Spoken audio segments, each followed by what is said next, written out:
Hello, my name is Ashton Calico, and from chapter 5 in our book, I'm going to be talking about a behavior theory, and I'm going to be discussing B.F. Skinner's. It's also known as behaviorism.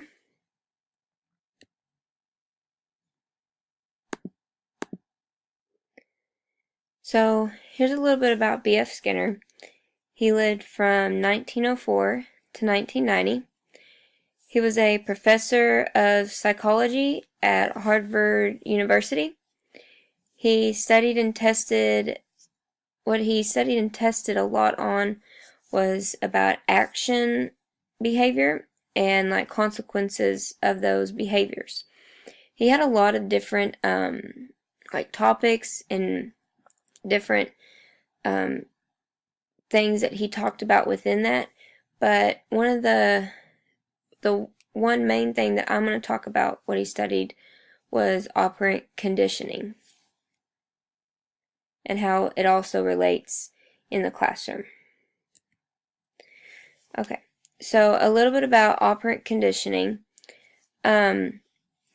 This basically what it is changing of a behavior by the use of a reinforcement which is given after the desired response.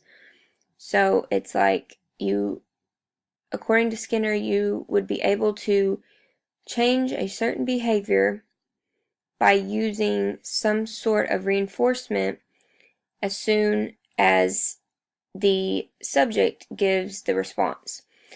And so he first tested on mice, but this operant conditioning relates to humans and animals. And so what humans and animals learn to do is they learn to behave a certain way to receive rewards. And so he first tested on mice in what was called a Skinner box.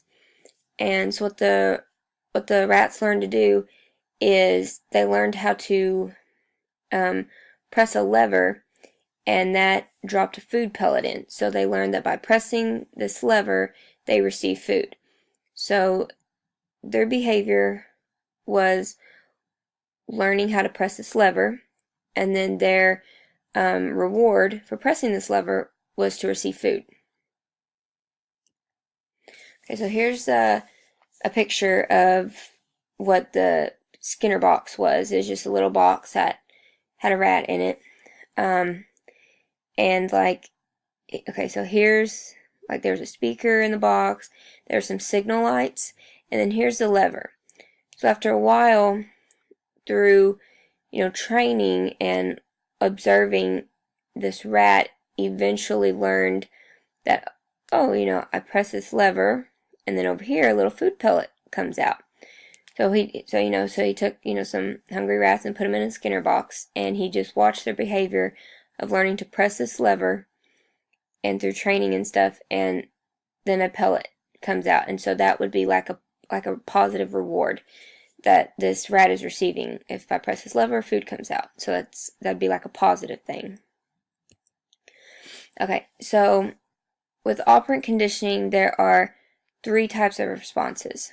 There's a neutral operant, which means these are just responses from the environment that they don't decrease or increase the probability of a behavior being repeated. So they're just neutral. They're not gonna, affect a behavior in any way. Then you have what's called a reinforcer. And a reinforcer is responses from the environment that increase the probability of a behavior being repeated. And a reinforcer can be negative or positive. So depending on what the behavior is, and depending on the response that behavior receives, will bring the probability of the behavior being repeated. And so the behavior could be, or this could be a negative or positive thing. And then you have punishers, and punishers are responses that decrease the probability of a behavior being repeated. So it weakens this behavior. So a reinforcer strengthens the behavior, and a punisher weakens the behavior.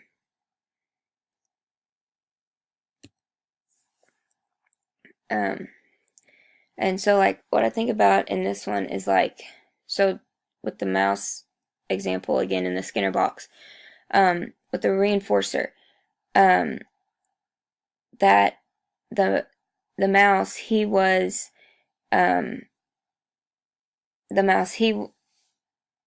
he was getting by learning to press the lever, the pellet came out. So that was a reinforcer, but that was a positive reinforcer. And then you have things like the punisher, and so what helped me, remember these two, like punishers, okay, so it's kind of like a punishment.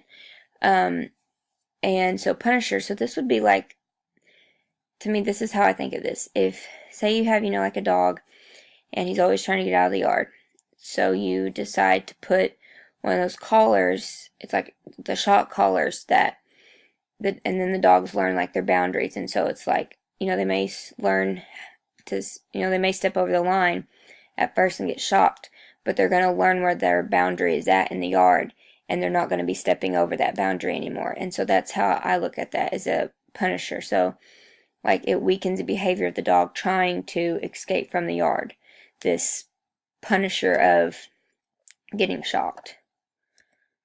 Okay, and so, we were talking about animals at first. All these examples are like with animals and stuff, but it also happens with humans. And so, and this is a big, to me, B.F. Skinner's behaviorism theory is a big basis for classroom understanding, classroom behavior. So in a classroom, so you need to decide what behaviors and work effort you want from students and tell them what you expect from them. Okay, so you need to praise and reward good work and behaviors, and tell them why. Tell them why they're getting these rewards or this praise. And then either don't pay attention to, or you provide punishers for work that is not up to their capabilities and for bad behaviors. And you also need to tell them why. Why are they receiving this punisher? Okay, so reinforce the appropriate or inappropriate behavior right away. So if you delay it, it's less effective. If you decide, you know what, I really didn't like what such and such was doing in the classroom, but you don't tell them right away about it to stop it, then it's less effective if it's delayed. And then for assignments, it really helps to provide a rubric for students to show what you expect from them, so that if they complete this rubric, then they know that this is what you expect from them, so they follow it along rubric, they're going to get praise and reward for it. It's going to be good work. And then also on the other end of behavior, post the classroom roles and expectations in the classroom so that they have a visual and they know what to expect. Okay, and so also in the classroom, this is how I would do this, of a reward and consequence like behavior system. It's called the dollar bank. So basically, I would give dollars for good behaviors, following classroom rules and expectations, having good transitions, and giving good effort on work.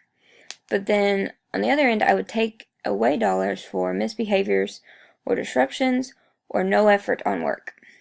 And then the part about that, like the dollars are the reinforcers, but then also having a certain amount of dollars, that also lets you receive prizes, which it could be like prizes out of a treasure box, or maybe it might be a game day where we're playing game boards, or it may be electronics day, something like that.